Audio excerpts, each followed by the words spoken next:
Welcome to Two Hearts Dance and Yoga's Heart to Heart series. My name is Leanne Barber, owner and creator of Two Hearts Dance and Yoga, and it's my pleasure to bring you some light of inspiration during this time. Today we have Carly Hester. Carly is the affiliate director of Philadelphia chapter of NAMI. She has been with NAMI for 3 years now. Carly earned her master's degree in social work from Rutgers University. She has had 10 plus years of experience in the social work behavioral health field, paired with most recently program development and nonprofit management experience by being the director of NAMI Philadelphia.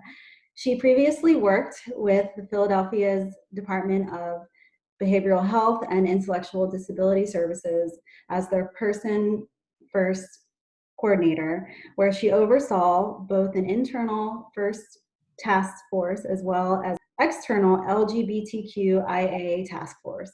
Carly has a strong passion for social services and aspires to make a difference in the lives of others. Welcome, Carly. Thank you. Wow. I'm excited. This is so wonderful. I love you and what you're doing. And I think this is such a special thing that you're creating. I'm excited. So thanks for having me. Very fortunate to have people around me who are just so passionate about what they do, and I'm just happy to be the vessel to share here. But tell us how kind of this virtual world has impacted your life with NAMI, but also just personally. Sure. So, wow, that's a big question. So for me, I'll start personally. Being in a pandemic and working from home and being home for so many months, I at first was really overwhelmed by the idea. I am a true extrovert. I love and thrive around people. I love my village of friends and family and coworkers. So the thought of not being around that energy scared me almost. But I also am a huge believer of kind of just taking the universe and being okay, higher power, this is happening. So I'm just going to trust that it's going to be okay. And the coolest things have happened to me personally and to my family during this time. For example, I'm a foster and adoptive mom.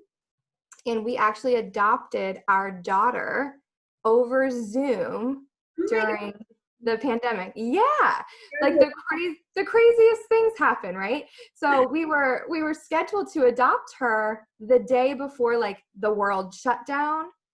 And so we were like, oh no, what is going to happen? And they ended up scheduling her to have a virtual adoption. So we had a big Zoom adoption, and we got to adopt our daughter. So thank you. So that's awesome. And just little things, I get to be with my kids and see things that I normally would have missed if I was at the office or running around. And I'm getting to spend more time with my family, and it really has taught me to personally rest, Right? To breathe, and to not I'm used to that run, meeting, go to the office, go to this, do that, do this. And not having to do that has been so lovely for my spirit. It has calmed me down a little. I feel like I'm just waking up and taking each day a little more calmly than I would have before. I'm not rushing. So it's been really great for my mental health. Yes. It's been cool. And professionally, we at NAMI, we offer a lot of support groups for individuals who are impacted by mental illness. So whether it be the individual themselves or their loved ones. And since the pandemic, we've gone virtual. So all of our support groups are on Zoom. So we've been reaching so many people, more people than we would have touched in person. So it's cool, seeing all these faces on our screens from all across the US. And even further, we have some folks that have even tapped in from overseas or Puerto Rico. It's been really cool to see the reach that, we've been able to do in the pandemic. We were like, oh, this is going to really stink for some of our folks, but it's actually been really, really cool to see the power of technology. Well, congratulations to you. And just, Thanks. it sounds like you're kind of thriving through this, which is, Yeah, I've just had to really like embrace yeah, the what's happening and kind of create my own groove, I guess. yes, exactly. Very. Mhm. And it's great to hear that, NAMI has been able to reach so many people Yeah, during this time where mental health is kind of at the forefront of things. And it's great that you guys have so many more resources. And we'll get into that a little bit later for sure. sure. But tell us a little bit about kind of your background, where you grew up, and just some of Sure. your. Yeah, okay, cool. So I have an interesting backstory, and I sum it all up by saying I was raised in a lot of different locations and by a lot of different people. I lost my mother and father when I was young. I was 10 years old when my dad died, and then I was 12 years old when my mom died. So I went through a lot of grief and loss as a young child, and was kind of experienced, not a lot of stability because I was being raised by so many people, and just navigating like childhood while going through loss was really hard. I had an incredible family. My siblings are amazing, and my aunts and uncles that were present for me, that showed up for me. I'm much younger than my siblings. So everyone kind of like rallied together to take care of me. And I'm really and will always be forever grateful for that. And I was raised by some awesome family members in my life.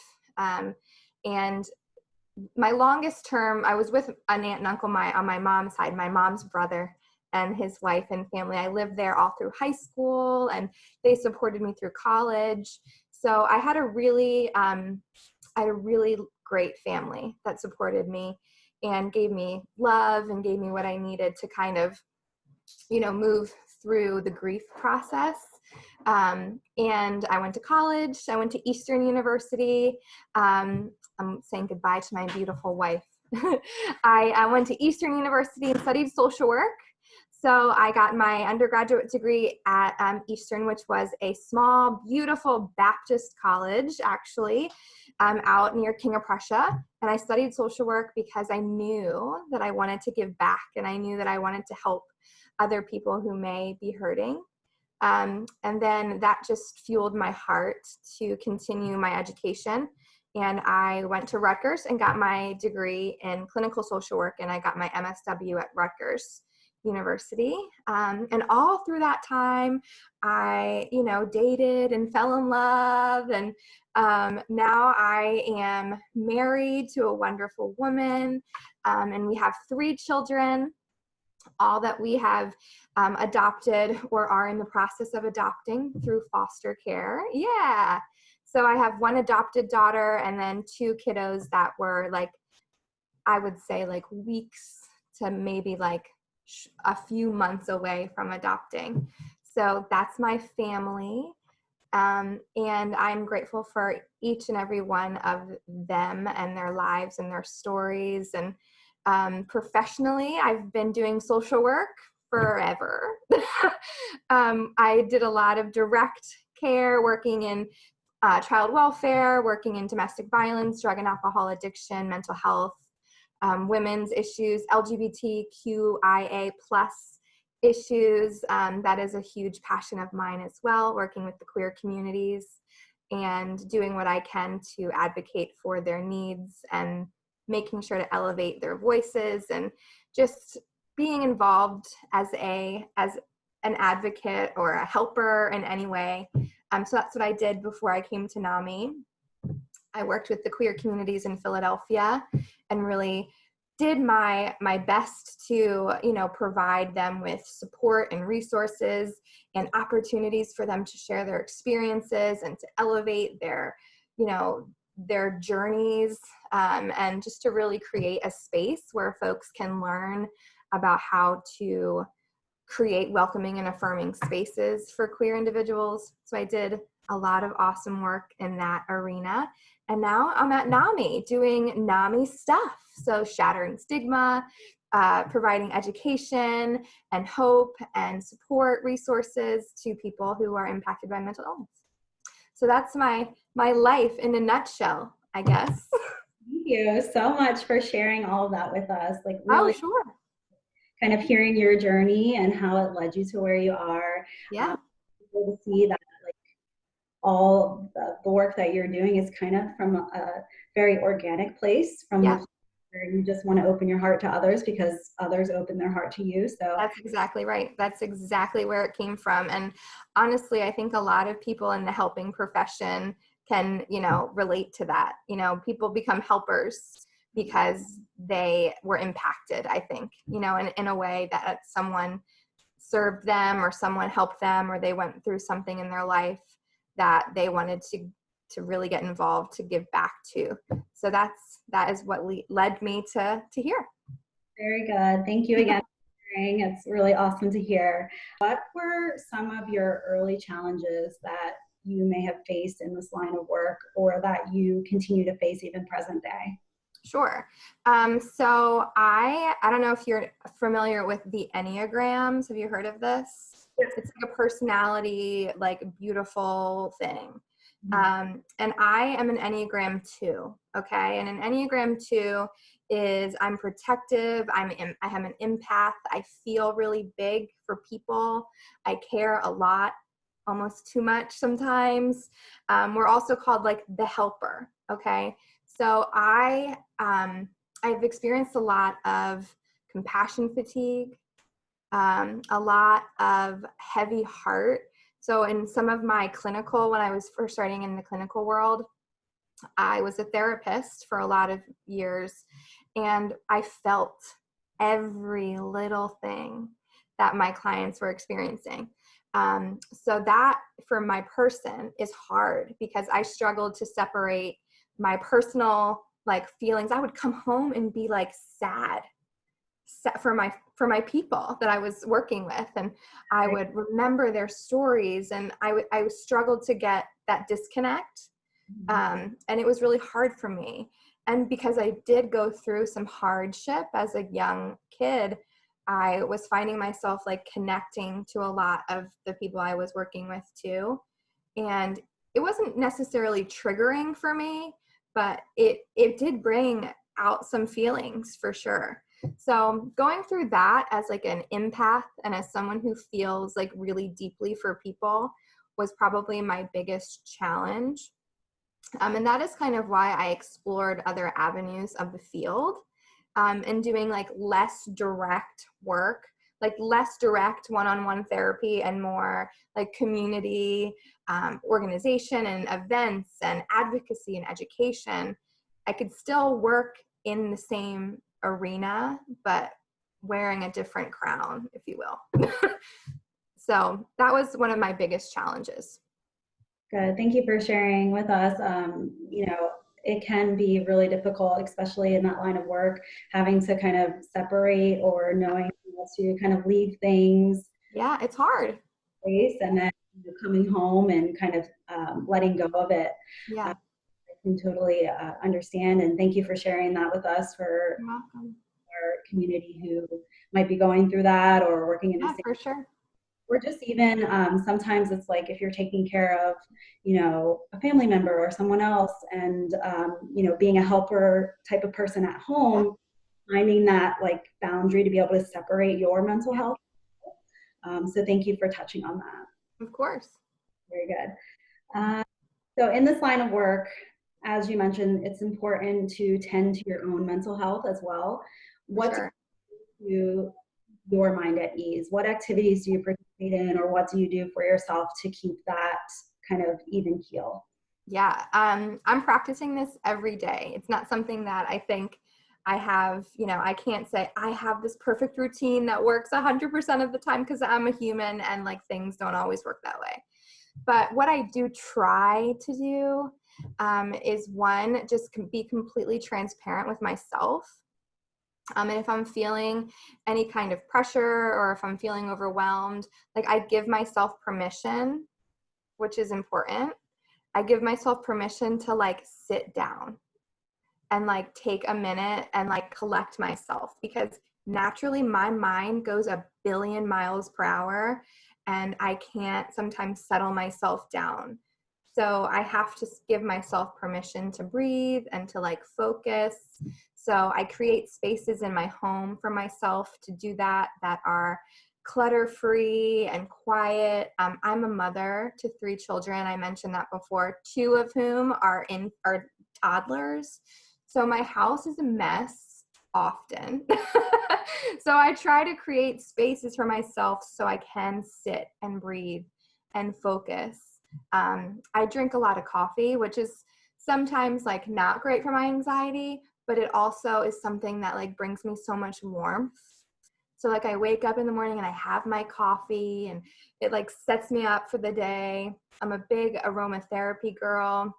So I have oils going all the time and, you know, different things like that. And my salt lamps and just things that like put me at peace. I have to create my space to give me that, because if I wake up to clutter and blocks everywhere and balls everywhere and stuff, I can't breathe. Like I can't focus. So I have to make sure I give myself that peaceful space. So you have to give yourself permission. Give yourself permission to say like, okay, I need a corner of my house or an office or a space that is just for me to collect myself and focus. And I'm open about, I talk a lot. So if I'm dealing with a feeling or an emotion, I talk to like my wife or my friends about how I'm feeling. So that's what I do a lot for my own self-care. And I garden. I'm not good at it. It's a new hobby. A lot of my plants are currently dead. However, it's still fun for me. And just being outside in nature is something that I love as well. So those are some things that I do to kind of ease my mind a little. Very good. It's really important, and you know, I always preach that as well, as creating like the space for yourself to kind of unwind or decompress, whatever it is. Doing that in your home, especially, you know, if you got kids around, is all the time. great.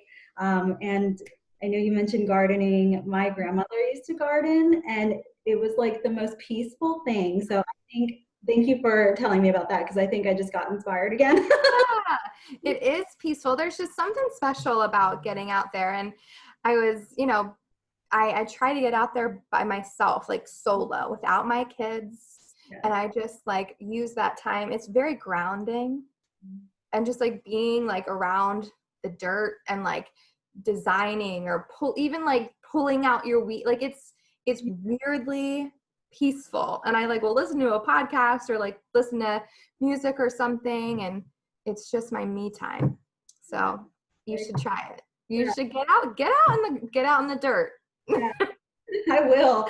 I'm excited. Thank you for sharing. That's awesome. Tell us a little bit about the National Alliance on Mental Illness and. Sure. Yeah, so NAMI, the National Alliance on Mental Illness, is the nation's largest mental health grassroots advocacy organization.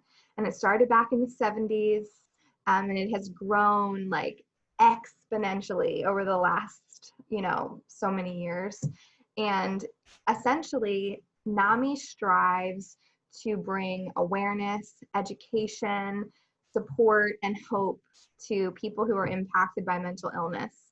And the cool thing is that NAMI defines that very largely, right? So it can be the person themselves living with mental health challenges. It can be their family members, their chosen family, loved ones, their community.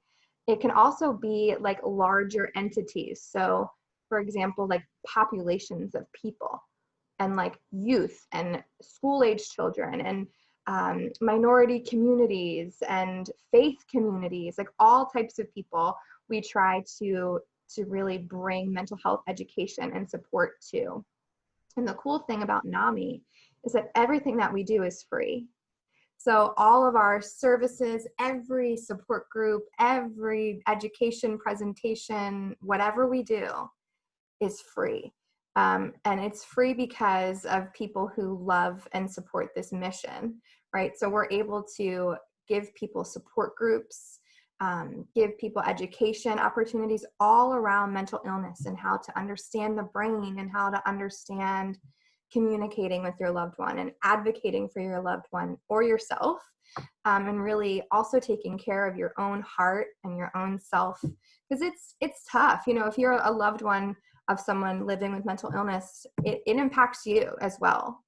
So we really try to educate that community of people too. We try to shatter stigma. So having conversations about mental illness and signs and symptoms and how to ask for help.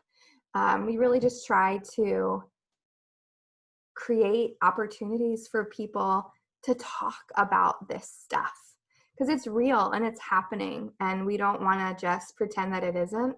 Instead, we want to highlight the stories of people that could inspire other people. So NAMI is awesome, and it's a safe place. It's a judgment-free place. And essentially all that we want to do is bring hope to people who are struggling. Awesome. Thank you so much for sharing that. And thank you for being a part of this organization and just kind of spreading the awareness, spreading the light. I think, we all can relate to mental illness, whether it's through ourselves or a loved one or a family member. Yeah. Yeah. NAMI says the statistic is 1 in 5. 1 in 5 people are impacted by mental illness or are living with a mental health condition. That's a lot of people. If you think about you at least know 5 people. So 1 in 5 of those individuals, the statistic shows that 1 in 5 of them are struggling with a mental health condition. So we need to be having these conversations. Absolutely. And thank you. I can't thank you enough for just being able to share this video hopefully will bring awareness to someone who might be going through something or someone who knows somebody who's going through something. So thanks again. Really appreciate it. You're welcome. Yeah, absolutely.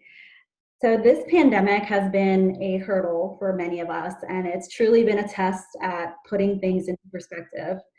Some have lost jobs, some are trying to find peace at home, some are just trying to keep pushing forward with the cards that they're dealt. In any situation, what would you say has been a common theme for helping folks through this mentally? Sure.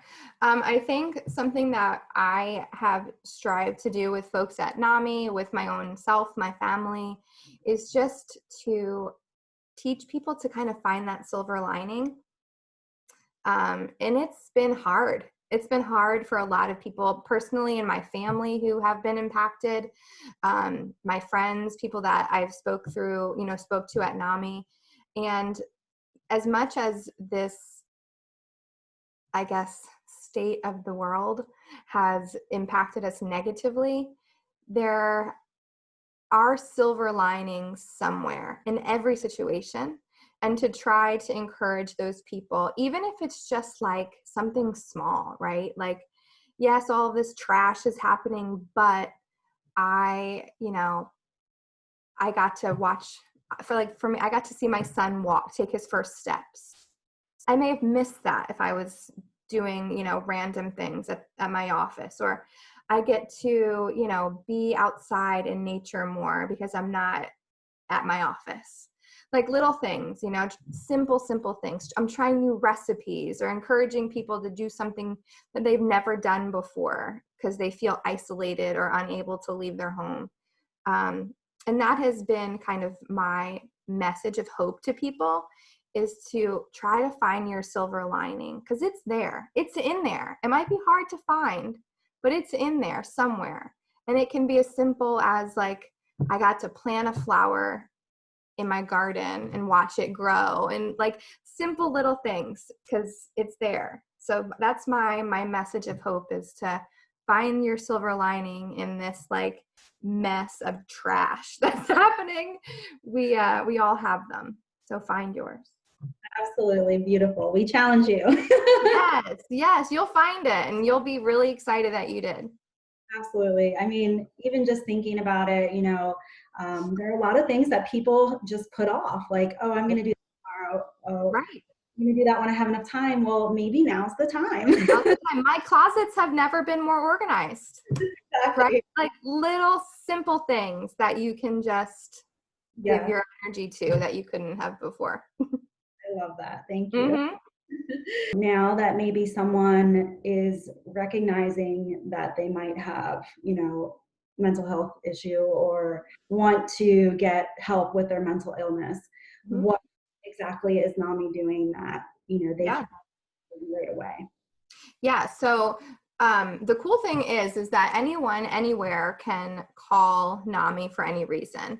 So whether you're in Philadelphia or outside of Philadelphia, you either have a NAMI in your area or you can call the national NAMI office and get connected to your local NAMI, which is cool. And we have in Philly, at least, we have a helpline that you can call and you can get connected to someone who will help you navigate various supports. If you are, you're thinking, hey, like maybe I need to get connected to a therapist, they can help you kind of navigate that. They can help you get connected to case management or other services. We also have tons of incredible crisis help. So if you do feel like you're in immediate danger and you need like help right now, there are numbers that you can call. There are text lines that you can reach, national hotlines, crisis centers in your area that are open and are operating. So you are welcome to visit our website. I can give phone numbers at the end or now, whatever, so that people that are watching have the resources. But know that NAMI is here to connect. We're here to connect you to support as quickly as we can. And if we can't do it for any reason, there are other incredible national hotlines that are there to support you as well. So we try to do what we can to get people connected. We have support groups that are operating all throughout the week, every week. If you are just kind of in need of community, we have support groups for people, all different types of people. And I'll give a resource so that you guys can see our support group schedule. And they're free and they're on Zoom. You just click a little link and you're in a support group and it's awesome. It's free. There's really no other qualifications for it, and it's available to you guys now. So I can make sure to give all those resources too at the end or whenever. Absolutely. And we'll make sure to post them below the video and just, put out your information as well so people can make sure they're going to the right places. But Sure. thank you so much, Carly, for your time You're welcome. and continuing to spread the message. I guess my last question for you is, uh, what is something that keeps you going through all of this? Sure. I mean, besides the general answer, like my family and my wife and my kids, I'm a very spiritual person. So my faith and just kind of my, my relationship with my higher power really keeps me focused and puts things into perspective for me and just really, gives me some type of peace to keep it moving. So my spirituality is important to me. So that is really what keeps me going, besides, the fact that I get to look at the beautiful faces of my family every day. That motivates me for sure as well. Well, thank you so much for to inspire us and motivate us through everything. It's been a gem getting to know you, and we're just staying more involved with NAMI through our Yeah, yoga. thank you. And Yeah, thank you for that, because I love what you're doing, Leanne, because mental health healing is so much more than just like sitting down and talking to a therapist. Because you also have to heal your mind and your body and your soul. Like it's such a cool thing to incorporate other aspects of healing arts into NAMI's work. So thank you for that. yeah, thank you. It's a wonderful partnership here. And doing more with you all and continuing to stay involved. But on behalf of Two Hearts Dance and Yoga, thank you so much, Carly. We will be in touch. We'll continue to see you, and we'll continue to post the information where people can connect with NAMI and get the help that they need. Great. Thank you guys. And thank you so much for listening to my story.